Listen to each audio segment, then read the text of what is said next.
रघुनाथराव गावातल्या एका लहानशा खेड्यात राहत होते. ते मेहनती आणि साध्या स्वभावाचे शेतकरी होते.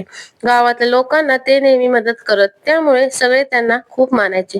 त्यांच्या संसाराला 3 मुलगे होते, मोहन, शंकर आणि राजू.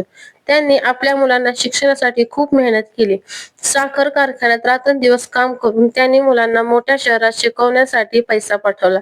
लक्ष्मीबाई, त्यांची पत्नी, नेहमी म्हणायची, आपल्या मुलाला शिकून मोठं केलं की त्यांचं भविष्य उज्ज्वल होईल आणि आपलं म्हातारपणही सुखाचं जाईल. रघुनाथराव तिचं म्हणणं ऐकत, कधी थकल्यासारखं वाटलं तरी हसत म्हणत, आपली मुलं आपल्यासाठी नाहीत तर स्वतःसाठी शिकत आहेत, पण हो, ती आपल्याला कधीही विसरणार नाहीत. मोहन, शंकर आणि राजू तिघही शिकून मोठ्या शहरात गेले. काही वर्षांनी तिघही चांगल्या नोकऱ्या मिळवून स्थिर झाले. सुरुवातीला ते नियमित फोन करायचे, गावी येऊन आई वडिलांना भेटायचे, पण काळ जसा जसा पुढे सरकत गेला तसा तसा त्यांचा संपर्क कमी झाला. लक्ष्मीबाईला याचं खूप दुःख व्हायचं. ती म्हणायची, आपल्या मुलांना आता आपल्याकडे यायला वेळ नाही. पण रघुनाथराव तिला समजावं, त्यांचं आयुष्य मोठं आहे, त्यांनी मोठं होणं महत्वाचं आहे, आपण गावीच आनंदी राहू. काही वर्षांनी लक्ष्मीबाई आजारी पडली. तिच्या शरीराने साथ देणं बंद केलं होतं. डॉक्टरांनी सांगितलं की जास्त काळ ती जगू शकणार नाही. रघुनाथरावांनी मुलांना कळवलं, पण कोणीही वेळेत पोहोचलं नाही. कामात आहोत, लवकरच येऊ असं सांगत मुलांनी फोन ठेवला. लक्ष्मीबाईंचं निधन झालं. रघुनाथराव खचले. ते आता पूर्णपणे एकटे पडले होते. मुलं यायला उशीर झाला होता. लक्ष्मीबाईंचं अंतिम दर्शनही मुलांना करता आलं नाही. लक्ष्मीबाई गेल्यानंतर रघुनाथराव अधिकच एकाकी झाले. त्यांनी सगळं लक्ष शेतकामात घातलं, पण आता त्यांचं शरीर थकायला लागलं होतं.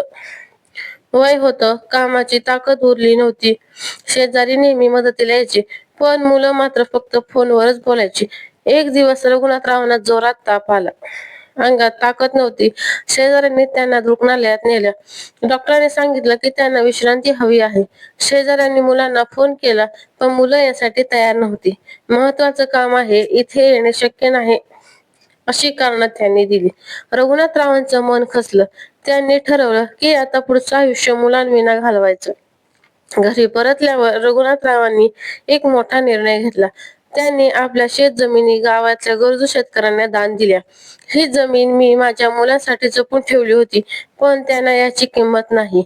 ही जमीन आता ज्या लोकांना गरज आहे त्यांच्यासाठी उपयोगी येईल. मुलांना एक पत्र लिहून त्यांनी सांगितलं, तुमचं आयुष्य घडवताना मी माझं सगळं हरवलं, पण आता मला कळलं की काही देऊनही माणसाला माणूस पण विकत घेता येत नाही. एक दिवस तुम्हाला वाटेल की तुमचं काहीतरी हरवलंय, पण तेव्हा वेळ गेलेली असेल. मुलांना हे पत्र मिळाल्यावर त्यांना आपल्या वडिलांची किंमत कळेल, पण तोपर्यंत रघुनाथराव यांनी जगाचा निरोप घेतला होता.